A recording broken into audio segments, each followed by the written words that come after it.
오늘 주시는 하나님 말씀 이사야 56장 10절이 되겠습니다. 그 파수꾼들은 소경이요 다 무지하며 벙어리 개라 능히 짓지 못하며 다 꿈꾸는 자요 누운 자요 잠자기를 좋아하는 자니. 아멘. 한 주간 동안도 평안히 건강하셨습니까? 예수님의 재림에 대해서 사람들의 반응을 보면 때가 되면 예수님은 다시 오시는데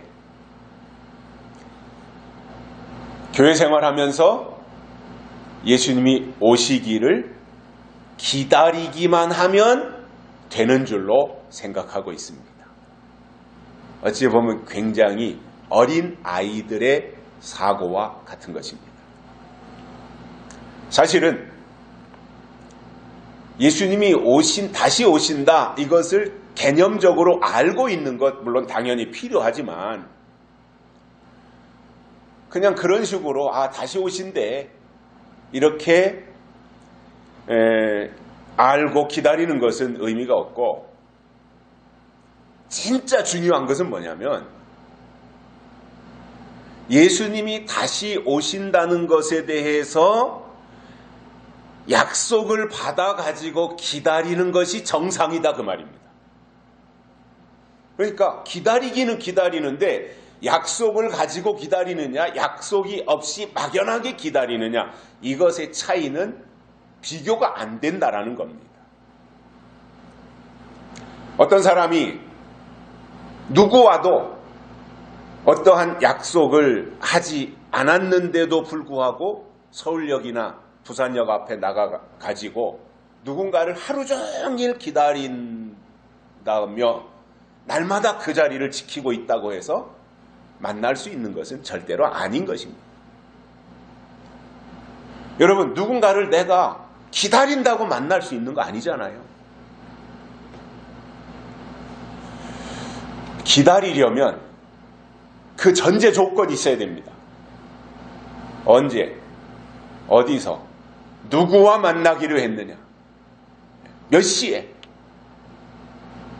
그러니까 언제, 날짜와 시간이 정해져야죠. 어디서, 장소가 정해져야죠. 누구와, 대상이 있어야죠.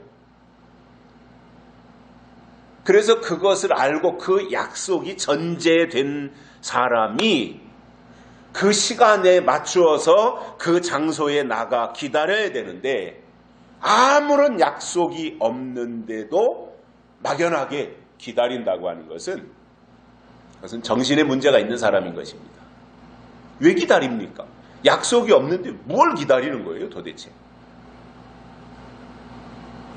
그래서 기다리는 것보다 더 중요한 것은 만나기로 하거나 또는 그 시간에 거기로 오시기로 한 약속을 받은 자가 약속을 가지고 그 장소에 나가서 기다릴 때 의미가 있는 일이지, 사실은 약속이 없으면 기다릴 필요도 없는 겁니다.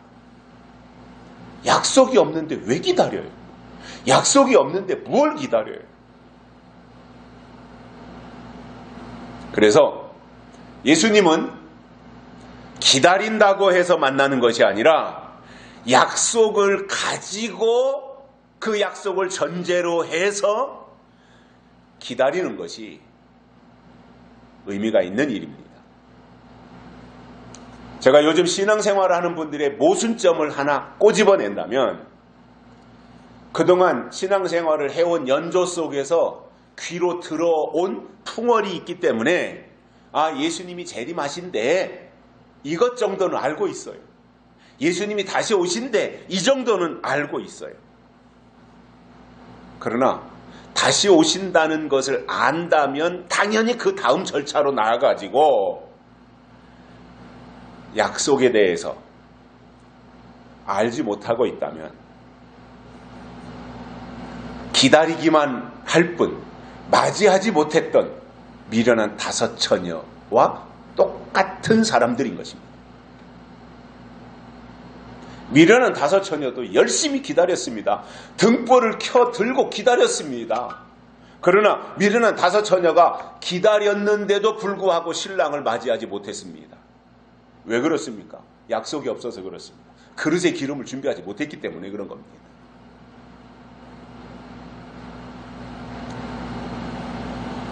그래서 하나님이 주신 약속을 근거로 해서 믿음이 성립하기 때문에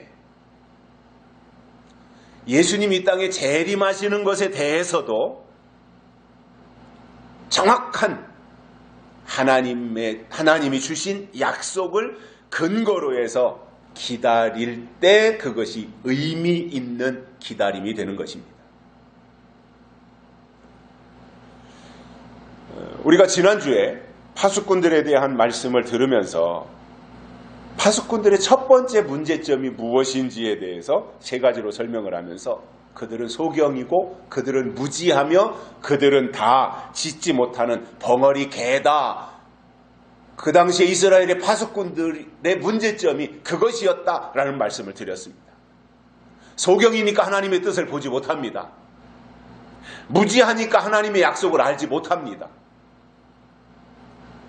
벙어리 개이니까 하나님이 주신 예언의 말씀을 말하지 않습니다. 이것이 바로 이사야 당시의 이스라엘 파수꾼들의 모습이었습니다. 오늘은 지난주에 이어서 파수꾼들이 이렇게 된 이유가 어디에 있냐 이거예요.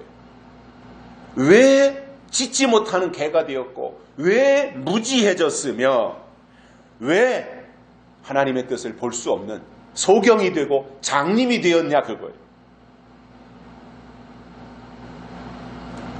그것에 대해서 오늘 본문을 통해서 또 다른 문제점 3가지를 깨닫고 은혜를 받겠습니다. 첫째로 그들은 꿈꾸는 자입니다. 하나님이 우리에게 주신 믿음은 사실은 현실입니다. 믿음을 자꾸 추상적으로 생각하다 보면 정상적으로 가지 않아요. 여러분, 믿음은 현실이에요. 믿음은 우리의 현실 속에서 이루어져야 되는 것들이에요. 그리고 그 믿음이 우리의 현실의 삶 속에서, 우리의 생활 속에서 하나님과의 관계가 돈독하게 구축되어지고 그것을 토대로 미래를 향해서 나아가는 것인데, 오늘 본문에 나오는 이 파수꾼들은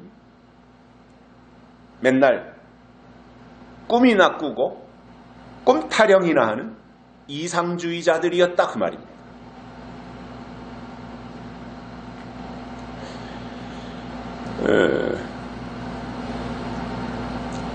과거에 어떤 사람들은 지나칠 정도로 꿈 얘기에 집착했던 사람들이 있었던 것을 아마 아실 겁니다. 또 그게 누가 무슨 꿈을 꿨다 그러면 마치 그게 무슨 신령한 사람이어서 그런 꿈을 꾸나 이렇게 부러워하다가 조금 시간이 지나면 그것이 또 감염이 되었는지 오염이 되었는지 자기도 꿈 꿨다고 하면서 또 꿈 얘기를 늘어놓고, 그래서 그냥 이상한 자기 꿈 얘기만 늘어놓는 이 이상한 그 현상을 보이기도 합니다. 물론 저는 이렇게 생각합니다. 하나님이 주신 꿈은 축복이고 좋은 것입니다. 그러나 꿈을 꾸는 데 있어서, 꿈에 대해서 이야기할 때 있어서 중요한 것이 있습니다. 꿈은 언제나 자기 주관적이라는 것입니다. 자기 주관적으로 자기 상태에 의해서, 자기 생각에 의해서, 자기 경험에 의해서, 자기의 어떤 현재 살고 있는 상황에 의해서 그런 꿈이 꾸어졌는데 그것을 마치 신령한 하나님이 계시인 것처럼 보편화시켜가지고 이야기하는 것은 절대 금물이라는 것입니다. 꿈은 자기 주관적인 것입니다. 여기서 하나님이 주신 꿈은 진짜 축복이지만, 그러나 이 파수꾼들이 말하고 있는 파수꾼들이 꿈을 꾼다고 하는 이것은 하나의 허황된 상황을 비교해서 이해하셔야 된다 그 말입니다. 그러니까 우리가 꿈을 꾼 것을 이야기할 때 그냥 지나가는 말로 나 어젯밤 이상한 꿈을 꿨는데 내가 어젯밤에 꾼 꿈이 좀 특별한 것 같은데 그래서 그 꿈을 토대로 해서 가서 로또 복권 하나 사는 것은 가능하지만 내 꿈을 마치 하나님의 계시인 것처럼 주관적인 것을 객관화시킨다면 그것은 심각한 문제가 될 수 있다는 말입니다. 성경에 보면 정말 하나님이 주신 신령한 꿈이 있었던 것 맞습니다. 요셉을 보면 아버지 집에 있을 때 그는 분명 꿈돌이였습니다. 어느 날 형들이 다 모여있는 가운데서 요셉이 이런 이야기를 합니다. 아버지, 형들, 내 얘기 좀 들어보소. 내가 어젯밤에 꿈을 꿨는데 별 하나를 놓고 11별이 절하더이다. 또 어느 날 꿈을 꿨는데 단 하나를 놓고 11단이 절하더이다. 이렇게 꿈 얘기를 하니까 형들이 볼 때 그럼 뭐야, 우리 11 형제가 요셉 너한테 엎드려 절한다는 말이야? 이렇게 생각을 했고, 그리고 요셉이 형들로부터 이러한 꿈 때문에 미움을 받게 되는 원인 중 하나로 작용을 했던 것입니다. 그러니 형들에게 있어서 형들이 볼 때 요셉에게는 미운 털이 박인 거예요. 아버지 야곱이 요셉을 더 사랑하지요. 또 채색 옷을 입히지요. 또 요셉이라는 녀석은 껌뜻하면 꿈 얘기나 하지요. 형들이 동생한테 절한다고 하는 의미를 가지고 이야기를 그렇게 하지요. 그러니까 미움이 생겼던 거지요.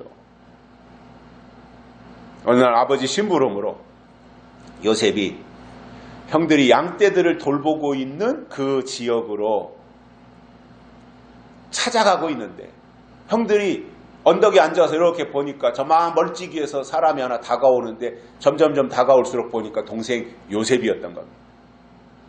그래서 형들이 하는 말이 이렇게 말합니다. 야, 저기 꿈꾸는 자가 온다 지금.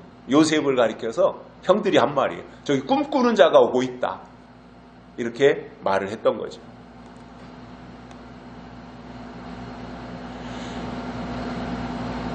그러니까 우리가 이것이 요셉에게 주신 하나님의 꿈이냐, 아니면 이스라엘 파수꾼들의 어떠한 변질된 모습 속에서 허황된 모습으로 말하는 그런 꿈이냐, 이것은 비교할 수 있어야 된다는 거예요.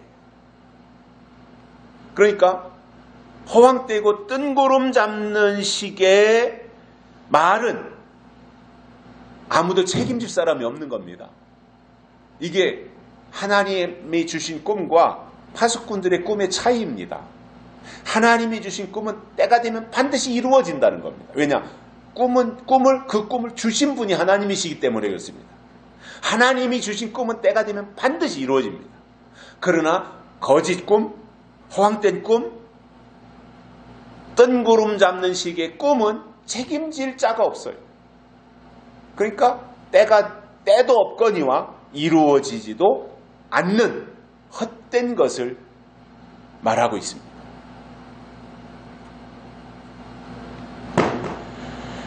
하나님은 하나님의 사람들에게 때로는 정직하고 신령한 꿈을 심어 주시지만 악한 영들은 하나님이 주신 꿈을 뺏어가려고 공격을 해옵니다. 사도 요한은 요한계시록에서 이런 일을 하는 사람들을 가리켜서 거짓 선지자라 그랬습니다.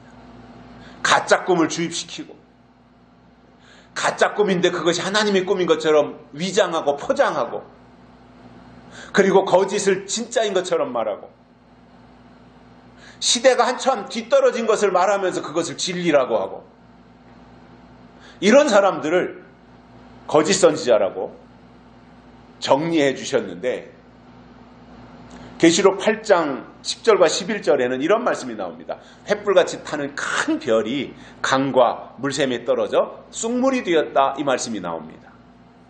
또 계시록 9장 1절 2절에서는 땅에 떨어진 별 하나가 무저갱을 열고 연기 가운데서 올라오는데 황충이다, 이렇게 말합니다. 황충이가 거짓 선지자니까요. 그러면 떨어진 별이 강에 나와 등장을 하는데 그 별이 언제 떨어졌는지에 대해서 계시록 12장에서 설명하기를, 보라, 큰 붉은 용이 머리가 7이요 뿔이 10개가 달려있다. 그런데 그 용이 꼬리에 하늘 별 3분의 1을 휘어 감아가지고 땅에다가 던졌다라는 말이 나옵니다. 그러니까 떨어진 별들을 보니까 이 용이 등장, 계시록 12장에 나오는 이 용이 등장하기 전까지는 다 똑같이 하늘에 있는 별들이었고 영계를 장악하고 있는 특별한 종들이었던 것이 드러나고 있는데, 이 붉은 용의 등장과 함께 붉은 용의 꼬리에 감겨가지고 다 떨어졌다, 그 말입니다.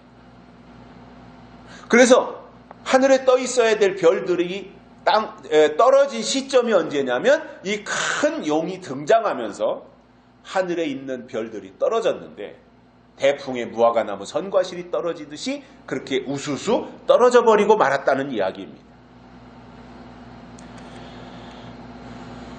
그러면 이 큰 붉은 용에 의해서 하늘의 별 3분의 1이 떨어졌다라고 할 때 3분의 1이 1은 33% 정도 되는 거 아니에요? 100 중에 100%를 기준으로 볼 때 하늘의 별이 100개가 있었다면 3분의 1이 떨어졌으니까 33개가 떨어졌다라는 말이 아니라, 여기서 3분의 1이라고 말한 것은 어떤 분량의 3분의 1이라기보다는 사람은 영혼 육으로 되어 있는데 영혼 육으로 되어져 있는 이 세 가지 중에서 하나가 떨어졌다 이겁니다. 그게 뭐냐면 가장 치명적인, 영이 하늘에 있어야 되는데 영이 하늘에서 하나님과 소통하며 하나님의 뜻을 발견하며 하나님의 뜻을 사람들에게 제공하며 이러한 역할을 하기 위해서 영이 높은 차원에서, 하늘 차원에서 별처럼 있어야 되는데 그 부분이 떨어진 것입니다. 그러니까 가장 치명타를 맞은 거죠. 다시 말해서 별이라는 이름을 가지고 있으니 별이라고 사람들은 말하겠지만, 그러나 하나님이 보실 때는 떨어졌다 이겁니다. 별은 하늘에 떠 있을 때 별이지 떨어지고 나면 더 이상 별이 아닌 겁니다. 그래서 붉은 큰 용의 꼬리에 사로잡혀서 하늘에 있다가 땅에 떨어진 별, 그 떨어진 별을 가리켜서 계시록은 거짓 선지자다 이렇게 말하는 겁니다. 선지자는 선지자인데 용에게 사로잡혔기 때문에 더 이상 하나님의 선지자가 아니라 거짓 선지자다 이렇게 표현하는 거죠. 그래서 계시록을 보면서 이러한 것에 대해서 어느 정도 안다면 그 다음에 신앙생활하는 분들이 조심스럽게 접근해서 확인해야 될 부분이 뭐냐면, 이 별이 말로는 별이라고 하는데 정말 하늘에 있는 별인지 아니면 떨어진 별인지 이것을 분별할 수 있는 고도의 식별력을 갖춰야 된다 그 말입니다. 무조건 믿습니다. 의미가 없습니다. 무조건 하면 별로 그게 재미가 없는 겁니다. 더 중요한 게 있다라는 말입니다. 그게 뭐냐면 하늘에 떠있는 여전히 하나님이 붙잡고 계신 별이냐, 아니면 과거에는 붙잡혔었는데 용에게 미혹당해서 떨어졌느냐, 떨어진 별이냐, 이것에 대해서 분별하고 나서 아멘도 하는 것이지, 아멘만 하면 다 해결되는 것이 절대로 아니라는 말이에요.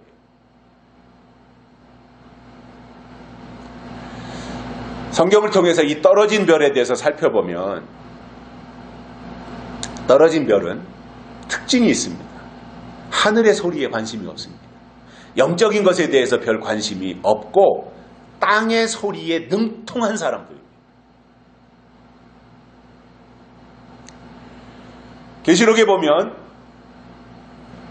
떨어진 이 별들이 떨어졌는데 떨어진 장소가 두 군데가 나옵니다. 하나는 강과 물샘에 떨어졌다고 말씀하고 있고 다른 하나는 땅으로 떨어졌다 이렇게 말합니다. 그런데 강과 물샘으로 떨어진 별을 쑥이라고 말하고 있죠. 그 별의 이름이 쑥입니다. 그리고 땅에 떨어진 별은 때가 되니까 무저갱을 열고 그 연기 가운데서 올라와서 어둡게 하더라 이런 말씀을 하고 있습니다. 그래서 떨어진 별은 강과 물샘에 떨어졌든 땅에 떨어졌든 하나님과는 상관이 없는 거예요. 하나님과의 상호작용이 없는 거예요. 그러다 보니 떨어진 별은 영적인 상태를 볼 때 악순환이 되는 겁니다. 악순환. 이게 선순환이 돼야 하나님의 일을 하는 건데 악순환이 되는 거예요. 반대로 별은 별인데 하나님께 붙잡혀 쓰임받는 별이 있고 이 별은 다른 별들이 다 떨어질 때 여전히 하늘에 속한 별로 남아서 하나님의 손에 붙잡혀 있더라는 거예요.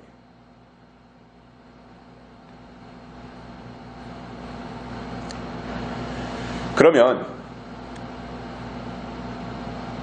떨어진 별은 자기가 절대로 떨어졌다라는 생각을 안 하는 겁니다. 못 하는 겁니다. 난 지금 이제 떨어진 별이야. 사실상 별이 떨어지면 더 이상 별이 아닌데 자기가 떨어진 줄 모르고 있으니까 여전히 자기는 별이다. 하나님이 나를 지금 쓰고 계시다. 이렇게 생각하고 있다는 거지요.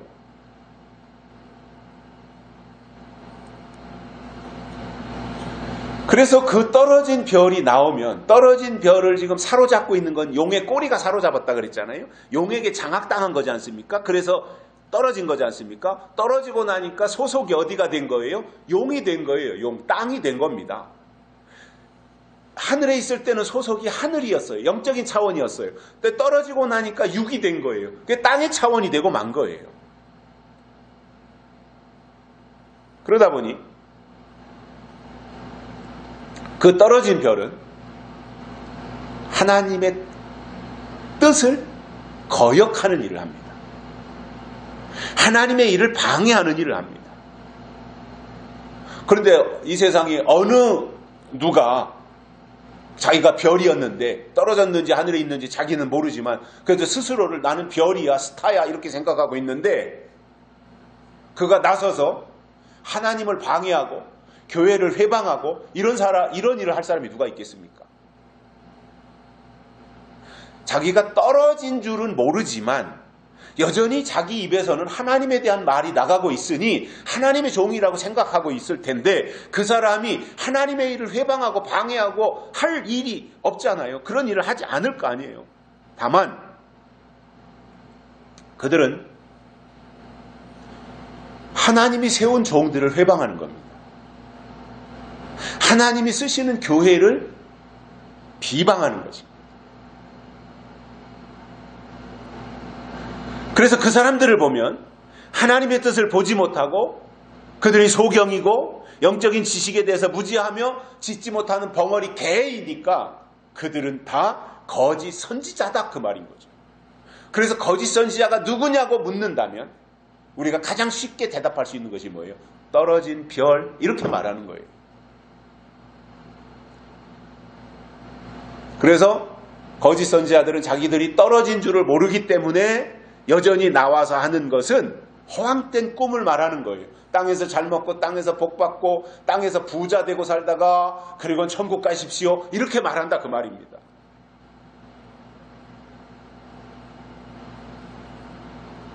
그래서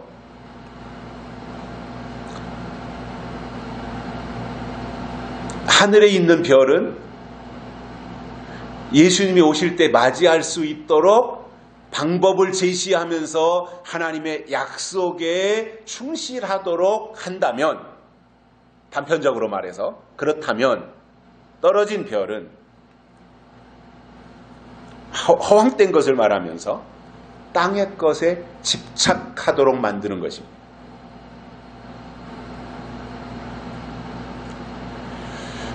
요한계시록은 예수님이 마지막 때 이 땅에 재림하시는 것과 관련해서 계시록의 말씀 안에서 하나님의 꿈을 발견하고 그 꿈을 공유하는 하나님의 사람들이 되기를 원하는 것입니다. 성경에서 하나님이 주신 꿈을 다른 말로는 예언이라고 합니다. 예언을 다른 말로는 약속이라고 말합니다. 하나님이 주신 약속을 다른 말로는 진리라고 말합니다. 그렇다면 하나님을 꿈꾸는 사람들 속에는 하나님이 주신 거룩한 약속이 자리 잡고 그 약속을 이루어드리는 일에 최선을 다해야 된다는 것입니다.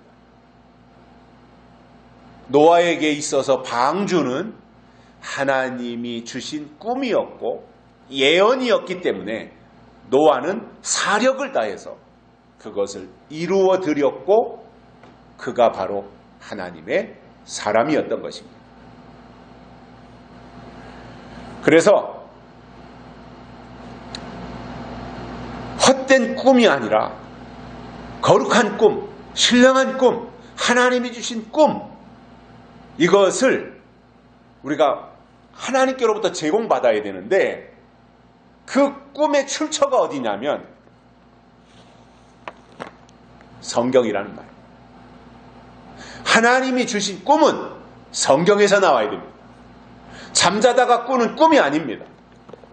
성경에서 이 하나님이 주신 꿈, 예언, 약속, 이것이 나와야 그것을 토대로 해서 다시 오시는 예수님을 맞이할 수 있게 된다는 말입니다. 두 번째로는 이 파수꾼들은 누운 자입니다. 누워 있습니다. 눕는 것을 좋아합니다. 제가 생각할 때 정상적인 사람이라면 계속해서 움직이고 행동하게 되어 있습니다. 병든 사람은 행동하기가 부자연스럽지 않습니까? 부자연스럽지 않습니까? 몸이 아프니까요. 무릎팍만 좀 아프고 관절만 좀 아파도 행동하는데 제한이 많이 있지 않겠습니까? 그러니까 누워만 있다고 하는 것은 문제가 있다는 거예요. 영적인 문제가 있다라는 거예요. 그래서 머리로는 아는데, 머리로는 이렇게 해야 된다라는 것을 아는데 행동하지 않는 것은 이론가에 불과한 거예요. 행동이 없는 거예요. 삶이 없는 거라는 말이죠. 또 하나, 말로는 이래야 하고 저래야 하며 이렇게 믿어야 된다라고 하는데 행동하지 않는, 삶이 없는 게으른 사람을 의미하는 것입니다. 성경이 말씀하는 내용을 보면 신앙이라고 하는 것은 누워만 있는 것이 아닙니다. 일어나는 것입니다. 예수님이 38년 된 병자를 향해서 내 자리를 들고 일어나 걸어가라 라고 말씀하셨습니다. 베드로가 태어날 때부터 안진뱅이였던 그 소녀를 향하여서 일어나 걸으라 이렇게 말씀했던 것을 우리가 성경을 통해서 볼 수 있습니다.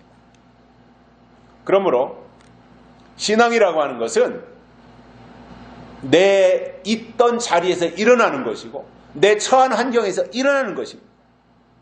육적인 신앙에서 영적인 신앙으로 일어나는 것이며 육의 신앙에서 영의 신앙으로, 육의 차원에서 영의 차원으로 올라가는 것입니다. 노아의 때 사람들을 보면 먹고 마시고 시집가고 장가가는 일을 아주 열심히 했습니다. 즉 자기들이 마땅히 해야 될 일에 대해서는 열심히 잘했어요. 그런데 그들이 문제점이 뭐였어요? 하나님이 하실 일에 대해서는 관심이 없었다는 겁니다. 자기 일에는 충실한데 하나님이 하실 일에 대해서는 무지했다라는 거죠. 물론 성경이 말씀하고 있는 것은 먹고 마시고 씻고 장가 들고 하는 것이 잘못됐다는 말은 아닙니다. 그건 인간이 살아가는데 당연한 겁니다. 먹어야 살죠. 마셔야 살죠. 장가가고 씻고 해야 또 자식을 낳고 이어가는 거지요. 당연한 거잖아요. 그런데 당연한 그 일에 대해서는 누가 시키지 않아도 본능적으로 잘하면서 정작 더 중요한 하나님의 일에 대해서는, 영적인 일에 대해서는 왜 알지 못하느냐라는 지적을 하셨던 거예요. 그러면 이 지적은 노아의 때 사람들을 예수님이 지적하신 이것은 하나의 단면이지만 그만큼 더 큰 일에 대해서도, 더 중요한 일에 대해서도 관심을 가지고 하나님의 일에 동참하라는 말이죠. 중요한 일은 앞으로 하나님이 하실 일입니다. 그동안 하신 일, 하나님이 하신 일 당연히 중요합니다. 그러나 하신 일을 우리가 확실하게 인식하고 하나님이 하신 일에 대해서 우리가 받아들여져 내 안에 하나님이 이런 일을 하셨다. 천지를 창조하셨고 예수님을 보내셨고 십자가에 달리게 하셨고 부활하셨고 승천하셨고 성령을 보내주셨고 교회를 세우셨고 우리를 불러주시고 한 이 모든 것을 하나님이 하신 일이다 라고 생각한다면 그뿐만 아니라 더 나아가 하나님이 앞으로 하실 일이 있다는 것을 알고 가야 되는 거죠. 이사야 선지자가 본문에서 말씀하는 파수꾼은 거짓 선지자들입니다. 그들은 이론만 내세웁니다. 그리고 움직이지 않는 병에 든 사람과 차이가 없는 것입니다. 다 과거에 아이들을 낳아서 키워보셨겠지만 아이들이 걸음마를 배우고 그러면 잠시도 가만히 있지 않고 움직이거나 종종 걸음으로 뛰어다녀요. 걸어가지도 않아요. 뛰어다니죠. 특히 남자아이들은 열이 뻗쳐서 그런지 놀이터에서 하루 종일 놀으라고 해도 지치지도 않아요. 저의 손자 석염이가 어느새 이제 5살이 되었잖아요. 벌써. 그런데 가끔씩 데리고 밖에 나가서 놀다 보면 얼마나 잘 놀고 얼마나 이리저리 움직임이 많은지 저같이 날마다 운동을 하는 사람도 그 손자 석염이를 따라다니기가 어려울 정도예요. 그 정도 어린 아이들은 왕성하잖아요. 에너지가.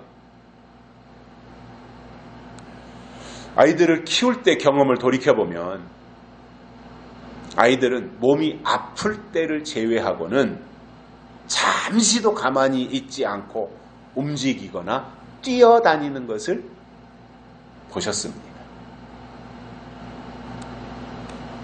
저는 신앙도 똑같다고 생각을 합니다.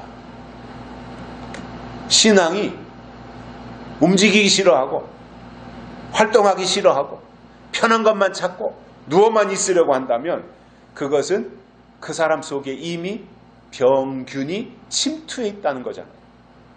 물론 개인차에 따라서 체력이 좀 좋은 사람이 있고 체력이 약한 사람이 있으니까 그 육적인 문제야 적절하게 본인이 조절하고 대응하면 되지만 하나님의 일을 하는 데 있어서 머리로는 아는데 전혀 그것에 대해서 행동하지 않는 부분들에 대해서는 누워있다라고 하는 것으로 표현하고 있다는 말입니다. 성경이 말씀하고 있는 신앙은 악한 영들과 계속해서 싸워야 하기 때문에 성경은 전투하는 그리스도인이다 이렇게 설명하고 있습니다. 하나님의 사람으로 부르심을 받은 하나님의 사람들은 군인이라고 표현하잖아요. 우리를 군인이라고 말하고 있잖아요. 그래 군인은 뭐예요? 늘 훈련하고 늘 전투해야 되는 것이 군인이에요. 군인이 가만히 멍청하니 이렇게 내무반에만 앉아있고 아무것도 하지 않는다면 그건 군인이 아니죠. 군인은 늘 훈련이고 또 전쟁을 연습하는 것이고, 그러다 전쟁이 전쟁이 발발하면 전쟁터에 나가서 싸워야 되는 것이 군인이지 않습니까? 군인이 가만히 있을 수가 없잖아요. 군인은 뭐든지 움직이고 해야 되는 거죠. 그래서 성경이 말씀하고 있는 신앙은 악한 영들과 계속해서 싸워야 되기 때문에 전투다 이렇게 말하고 있습니다. 그래서 주일날 예배를 통해서 하나님이 주시는 말씀으로 우리의 심령을 재무장하고, 그리고 월요일부터 다시 세상에 나가 살면서 악한 영들로부터 무수한 공격을 당할 때 그들과 타협하지 않고 싸워서 이겨야 되기 때문에 하나님의 살아있는 말씀을 우리 속에 계속해서 충전하고 저장하고 나가는 거예요.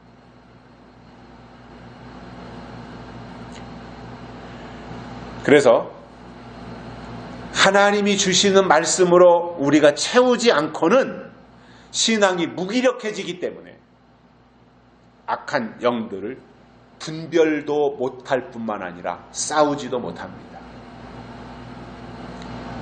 저도 오래전에 군대 생활을 다 했습니다마는, 저는 군대 가기 전에 제가 22살 되는 해 4월 달에 입소를 했는데 훈련소에, 그 전에 제 주변에서 대산에도 군부대가 있었고 우리 집 옆에도 육군 부대가 있었고 했는데, 그때 어렸을 때 지켜본 군부대는 늘 평온했고 군인들이 뭐하나라고 하는 것에 대해서 인식하지 않았는데, 막상 제가 이제 국가의 부름을 받고 군대 가서 느낀 것은 잠시도 쉬게 안 하는 거 있죠.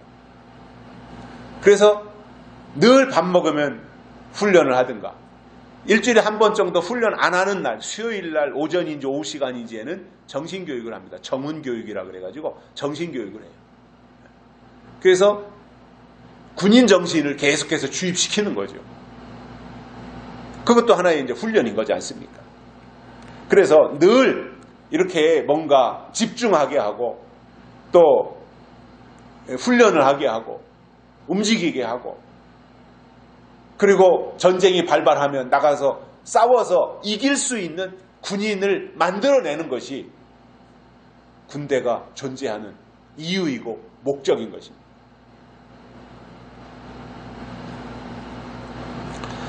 자동차가 움직이려면 주유소에 가서 기름을 넣고 시동을 걸어야 그때 드디어 주행을 할 수가 있는데, 기름이라고 하는 것은 한 번 넣었으니까 내가 1년이고 2년이고 3년이고 계속해서 쓰는 것이 아니라, 기름을 한번 완충을 한 다음에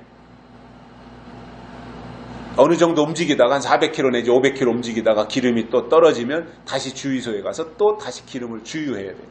그것이 반복되는 거지 않습니까?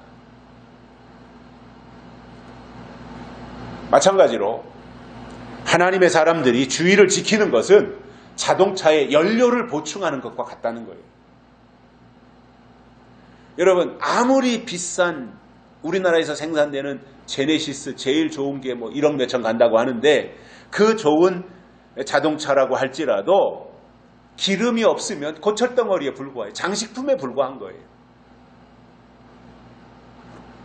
마찬가지로 하나님을 믿는다고 하는 사람들도 하나님이 주시는 말씀이 우리의 심령 속에 충전이 되고 가득 주유가 되어야 되는 거예요. 그런데 영적인 게으름에 빠져서 시도 때도 없이 누워만 있고 시대적인 변화에 적응할 생각을 없이 그렇게 아무런 어떤 분별력이나 식별력이나 어떤 반응이나 이런 것들이 없이 생활한다면 그것은 미련한 다섯처녀에 불과할 것입니다. 성경은 이사야 선지자는 그 당시에 파수꾼들을 가리켜서 이와 같은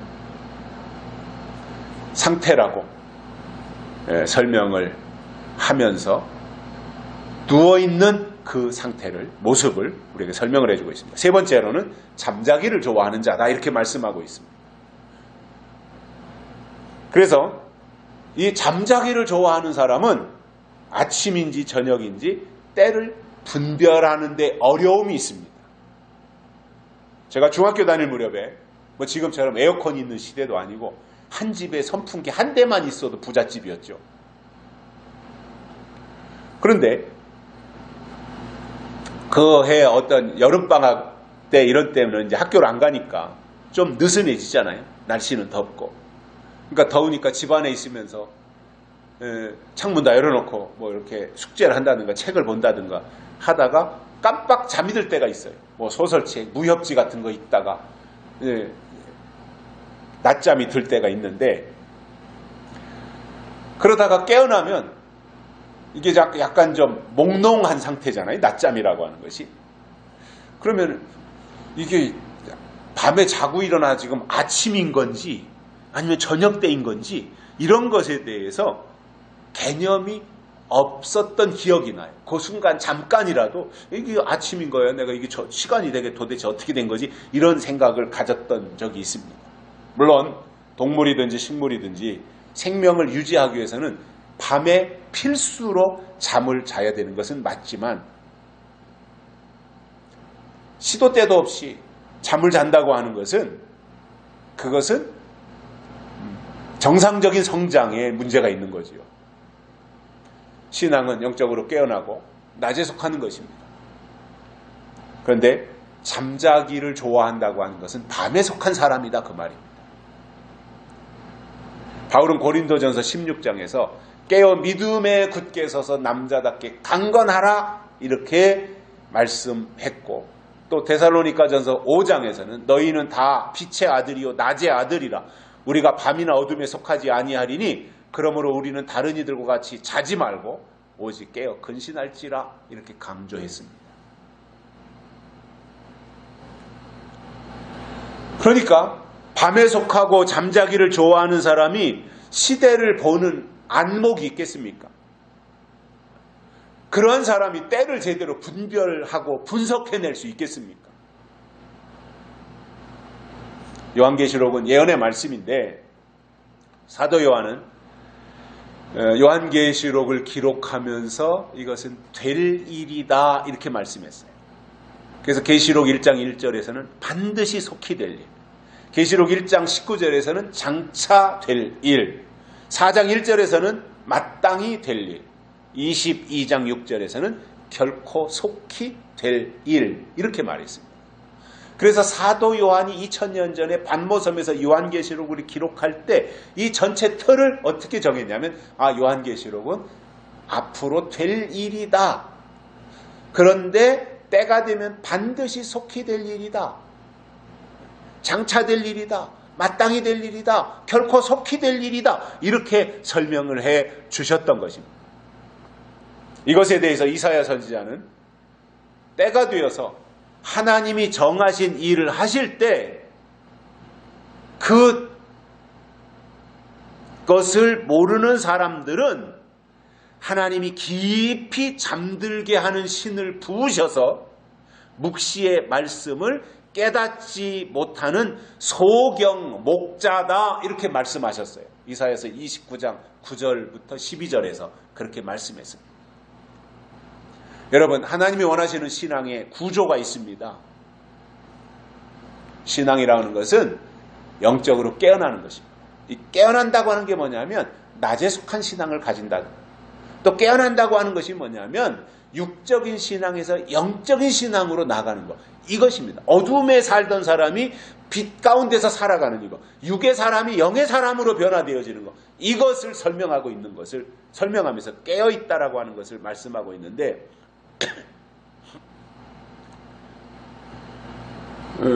정말 깨어있으면서 낮에 속한 신앙을 가지고 있다면 예수님이 다시 오실 때가 가까운 것을 성경을 통해서 이해하고 깨닫는 입장에서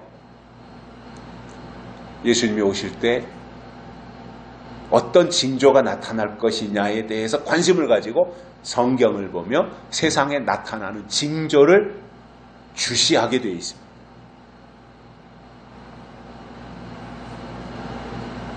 무엇보다도 파수꾼들은 깨어있는 것이, 즉 낮에 속한 것이 의무이고 깨어서 외부를 살피고 분별해야 되는데 잠만 잔다면 그는 밤에 속했기 때문에 파수꾼의 자격이 없는 겁니다.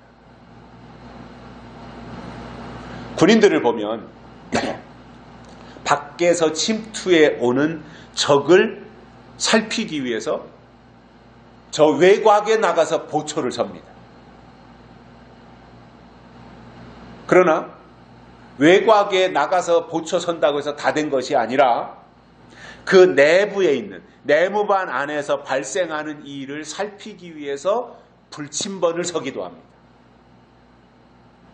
그런데 그것이 외부에 나가서 보초를 서든 아니면 내무반에서 불침번을 서든 보초나 불침번에게 있어서 필수 요소가 뭐냐면 깨어있는 것입니다. 하나님께 속해 있는 진짜 신앙은 어둠에 속해서 밤에 속해서 잠이나 자던 신앙에서 깨어나 슬기로운 다섯 처녀들처럼 신랑을 맞이하는 자리로 나아가게 되어 있습니다.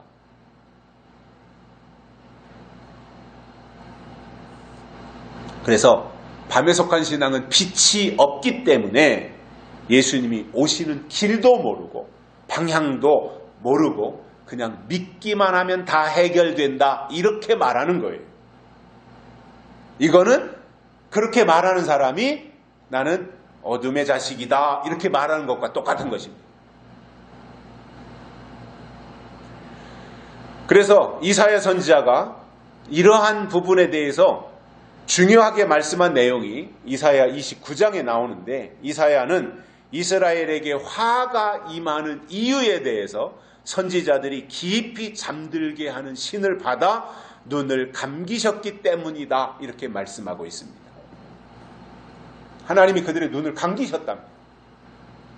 그래서 누워있고 잠자고 아무것도 분별할 수 없는 그 지경이 되는 것입니다. 그러면서 이사야서 29장에서 이렇게 말씀합니다. 눈은 선지자요 머리는 선견자다. 그런데 이들의 눈을 감기심으로 모든 묵시, 즉 모든 예언은 다 봉한책이 되었다 이거예요. 그것이 하나님이 일곱 인으로 꼭꼭 봉해놓은 것이 묵시가 때가 되어서 계시가 되어집니다. 닫힌 책이 때가 되어서 열린 책이 되어야 되는데 하나님이 그들의 눈을 감기심으로 모든 묵시가 봉한책이 되었고 그러한 것에 대해서 관심도 없으니 예언과 약속을 알지 못하게 되고 결국 그로 인해서 같이 망하게 된다는 말이에요. 그러므로 때를 모르고 분별도 못하는 잠자는 신앙에서 깨어나야 되는데 누가 깨어나야 되겠냐는 거예요. 깨어야 될 대상이 누구냐는 거예요. 누구를 가서 깨워야 되겠냐는 거예요. 교회가 깨어나야 되고요. 종들이 깨어나야 되고요. 가정이 깨어나야 되고요. 각자의 믿음이 묵은 신앙에서 깨어나야 된다 그 말입니다. 그래서 우리가 성경을 영적으로 봐야 되고 특히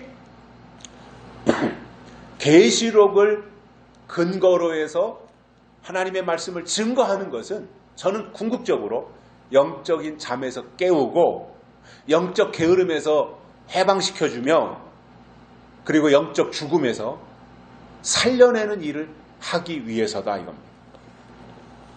하나님은 깨우는 분이시고 하나님은 회복시키는 분이시며 하나님은 살리시는 분이지 않습니까? 그렇다면 그 하나님의 약속을 우리가 받아가지고 있으면서 우리 자신이 병들어 있고 우리 자신이 영적으로 죽어 있고 우리 자신이 잠들어 있다면 누구를 깨우고 누구를 살릴 수 있습니까? 내가 잠들어 있는데 누구를 깨워요? 내가 병들어 있는데 누구를 고쳐요? 내가 죽어 있는데 누구를 살릴 수 있어요?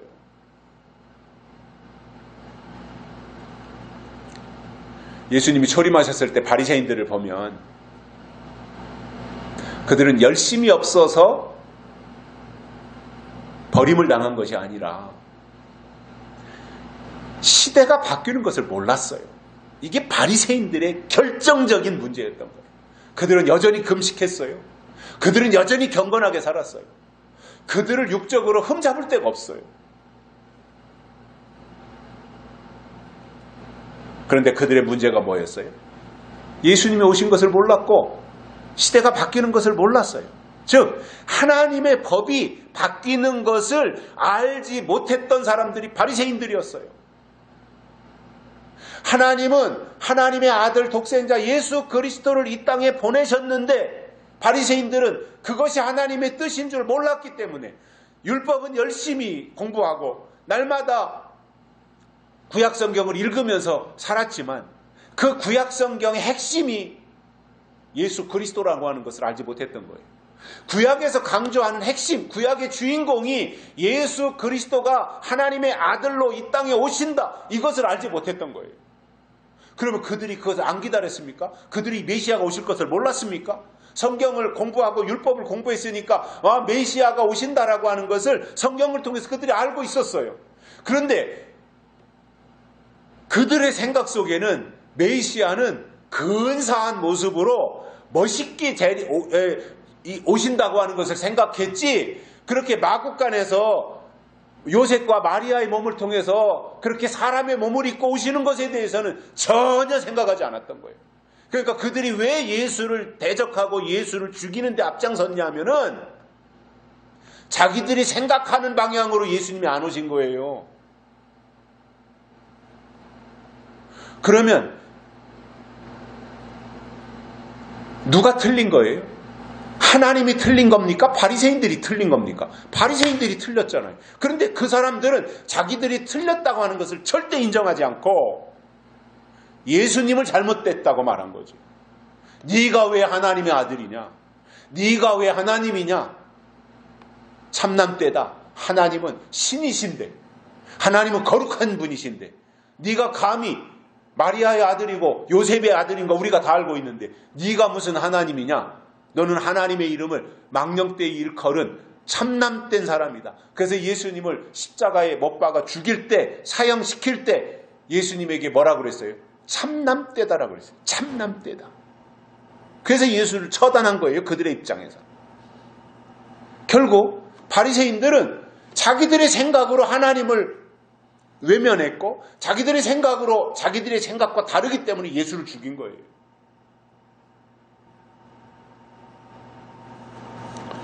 저는 지금도 마찬가지라고 봅니다.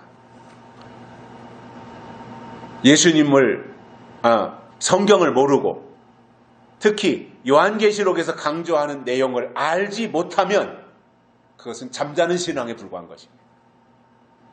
그러한 잠자는 신앙이 예수님의 재림에 대해서 구체적인 설명이 가능하겠습니까? 만약에 잠자는 신앙이 잠자면서 무슨 말인가 한다면 그것은 잠꼬대에 불과할 것입니다. 잠꼬대의 신빙성이 있습니까? 잠꼬대를 믿을 만한 근거가 있는 겁니까? 잠꼬대는 그냥 잠꼬대에 불과한 것이지 그 잠꼬대에는 어떠한 비중이 없는 거예요.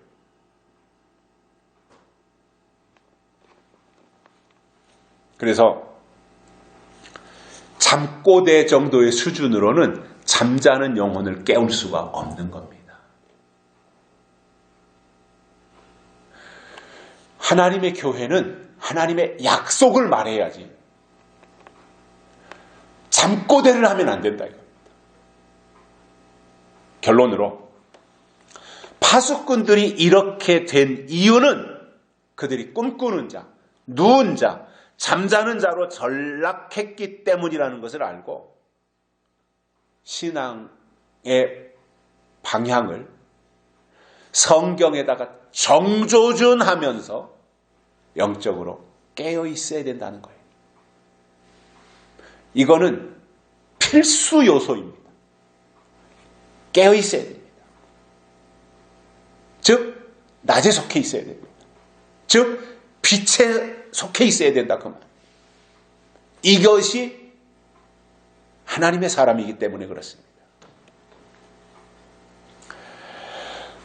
이어서 이사야 선지자가 말씀한 파수꾼들의 세 번째 문제점들에 대해서는 다음 주에 이어서 말씀을 드리겠습니다. 기도하시겠습니다. 하나님 아버지, 오늘 또 우리를 불러주시고 파수꾼들의 두 번째 문제점들에 대해서 말씀을 듣게 해주셔서 감사를 드립니다.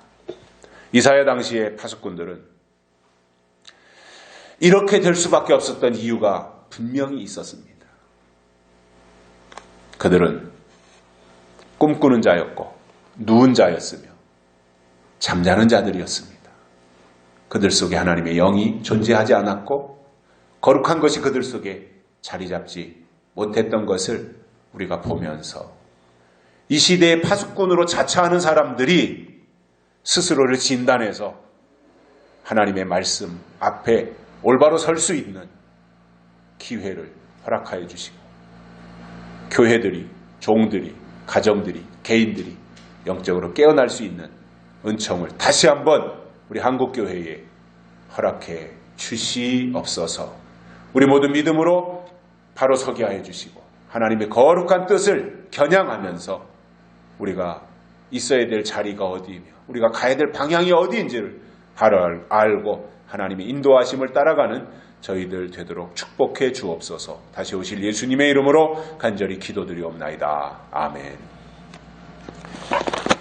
찬송가 323장 부르시면서 헌금 드리시겠습니다. 새 찬송가는 532장입니다.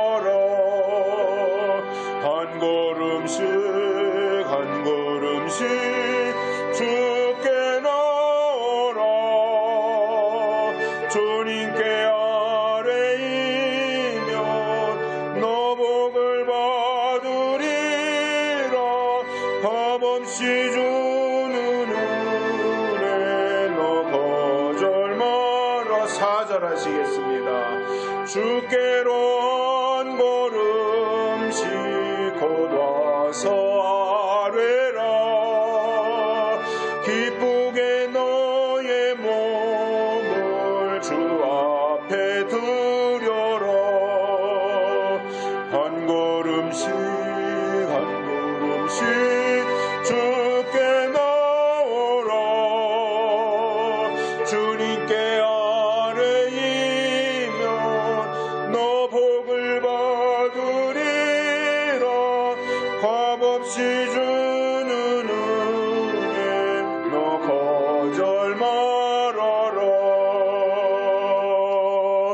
기도하시겠습니다. 하나님 감사합니다. 오늘 또 불러주시고 하나님이 주시는 말씀을 마음에 새기며 우리가 어떻게 이 땅에서 살아가야 될 것인지 깨닫게 해주셔서 감사를 드립니다.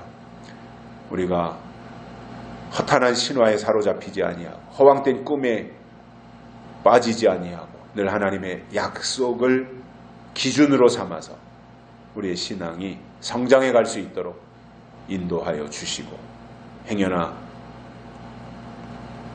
이 세상의 풍류에 휘말리지 아니하고 하나님의 뜻에 사로잡힐 수 있는 저희들 되도록 끝까지 인도해 주시옵소서. 하나님께 헌금을 드렸습니다. 이 헌금이 하나님의 영광을 위해서 가장 가치 있게 사용되게 하여 주시고 필요한 것을 하나님이 우리에게 공급하여 주시어서 마지막 때 영혼 살리는 일에 우리 모두 쓰임받을 수 있도록 인도하여 주시옵소서. 우리 가정을 축복하여 주시고 가정마다 하나님이 주신 사명 감당할 수 있도록 필요한 것을 하나님이 공급하여 주시어서 이 시대에 하나님이 기뻐하시는 일을 감당해낼 수 있도록 필요할 때마다 필요한 것으로 하나님이 채워주시고 하나님의 일에 헌신할 수 있는 은혜를 허락하여 주시옵소서. 이제는 충성된 증인으로 죽은 자들 가운데서 먼저 나시고 땅의 임금들의 머리 되신 우리 주 예수 그리스도의 은혜와 죄에서 우리를 해방하시고 나라와 제사장으로 삼으시는 하나님 우리 아버지의 극진하신 사랑하심과 우리를 진리 가운데로 인도하시고 예언의 말씀을 통해서 장래의 일을 알게 하시는 성령님의 감화와 교통, 위로, 내주, 충만하심이 오늘도 하나님 앞에 나와 말씀을 듣고 이 말씀이 이유가 되어서 주님 오시는 그날까지 하나님 보시기에 기뻐하심을 입고 살아갈 수 있기를 원하는 사랑하는 종들의 머리 위에와 가정과 자녀들과 기도하는 모든 제목 위에 이제로부터 영원토록 함께 있을지어다. 아멘.